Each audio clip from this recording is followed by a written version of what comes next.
बजरंग पुनिया, साक्षी मलिक के नेतृत्व में भारत के ओलंपिक पदक विजेता पहलवान भारतीय कुश्ती संघ के अध्यक्ष और भाजपा सांसद बृजभूषण सिंह का विरोध कर रहे हैं।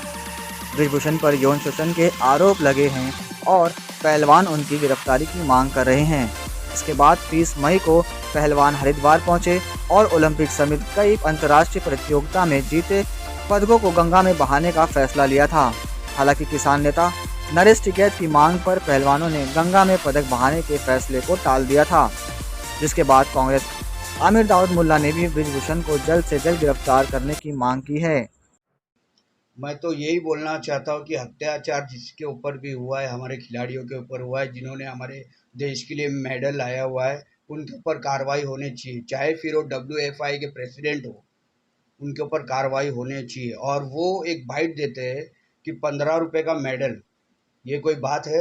15 रुपए का मेडल, इतनी मेहनत करते हैं हमारे खिलाड़ी लोग, अपने जान लगा के, अपने दिन रात एक करके मेहनत करके जब वो मेडल लाते हैं अपने देश के लिए, उसके बाद तुम ये बताओ कि 15 रुपए का मेडल। और यही मेडल की वर्ड अगर कोई और कास्ट वाला अगर बोला होता तो क्या हुआ होता? आप ये बताइए। आज वो अपने जो बृजभूषण जी है, वो कोई बड़ी पद पे और कोई पार्टी से बिलोंग करते हैं, इसके लिए उनके ऊपर कुछ कार्रवाई नहीं हो रही है।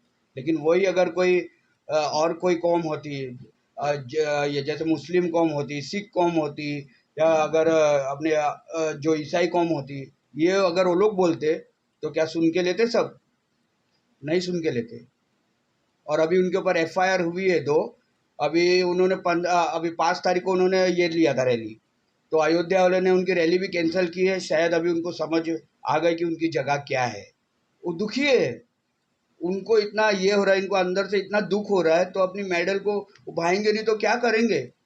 इतने देश के लिए लड़ने के बाद उनके साथ कोई सपोर्ट नहीं कर रहा है। यहाँ तक कि जितने हमारे बड़े बड़े जो अपने मिनिस्टर्स है, हमारे नरेंद्र मोदी PM साहब है, वो भी नहीं ध्यान दे रहे। वो तो बोलते हमारी बेटियां है, उनके साथ हम चाय पे, हमारी बेटी है। आज बेटी उधर बैठी है अपने ये प्रोटेस्ट के लिए, तो कोई आया नहीं अपनी बेटी के लिए। मुझे बहुत दुख है इस बात का। जो हादसा हुआ उड़ीसा में, 350 लोगों के ऊपर ज़्यादा लोगों की ये हो गई, मौत हो गई। उनको मैं भूमि श्रद्धांजलि देता हूँ। और 900 लोग घायल है, उनको भी मैं बहुत उनके लिए दुआ करता हूँ, उनके परिवारों के लिए। और ये जो हादसा हुआ है वैसा नहीं होना चाहिए। ये ऐसे पहली बार हादसा हुआ है कि 3 ट्रेन एक ट्रैक पे। ये बहुत बुरा हुआ है उड़ीसा में।